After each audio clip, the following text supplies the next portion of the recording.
at the Pataleshwara temple. By now, you would have reached the Pataleshwara temple. Let us descend these stairs to reach the temple structure.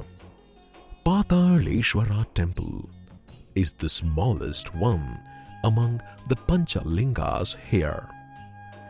The temple is a wonderful example of Ganga architecture and is considered to be one of the earliest temples constructed by the Ganga kings in this town. It may rather seem to be a shrine of minor importance than the importance it commands as a temple, judging from its small structure. The temple has a retaining wall built around it to prevent it from being buried under sand. Observe the top of the temple. You can see two servants of Shiva along with two bulls placed on either corners of the top of the temple. At the center is a small statue of Lord Shiva and Goddess Parvati. You can also see two apsaras on either side of Shiva and Parvati playing the mridangam.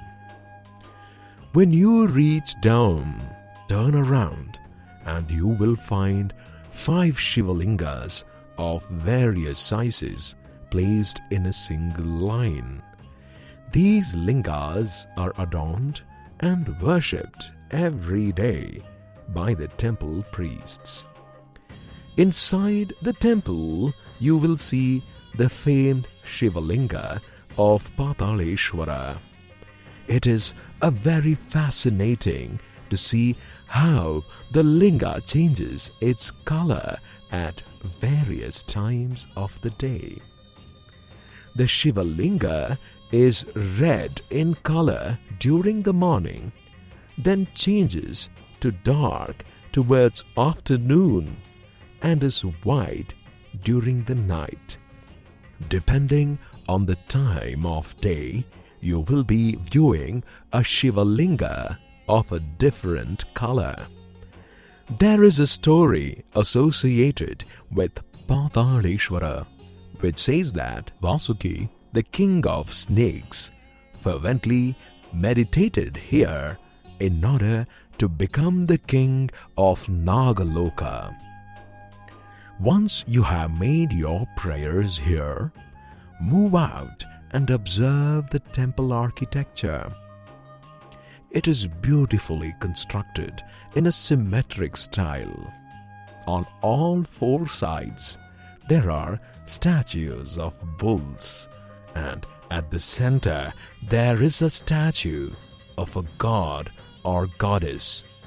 The Pataleshwara temple gets buried in sand regularly, but the authorities do a good job of restoring it in order to preserve its heritage. We will now go to Maruleshwara temple, exit the Pataleshwara compound and continue on the earlier path. It will take about 10 to 15 minutes of walking to reach Maruleshwara. Along the way, you will get a glimpse of the Kirti Narayana temple to your right, and you can view the temple complex from a height.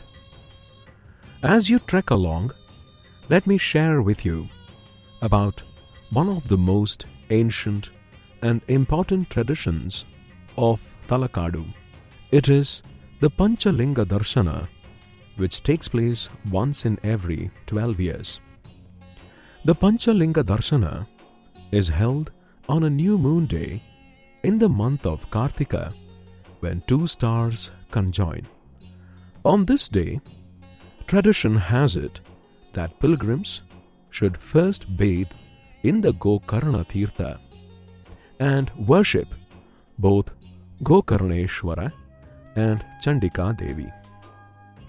Then they worship Vaidyeshwara and bathe in the northern, eastern, southern and western stretches of Kaveri. Next, the pilgrims worship Arkeshwara, Pataleshwara, Maruleshwara and Mallikarjuna in that order. After visiting each of these shrines, they return to Vaidyeshwara temple. Finally, they worship Kirti Narayana and conclude the pilgrimage in one day.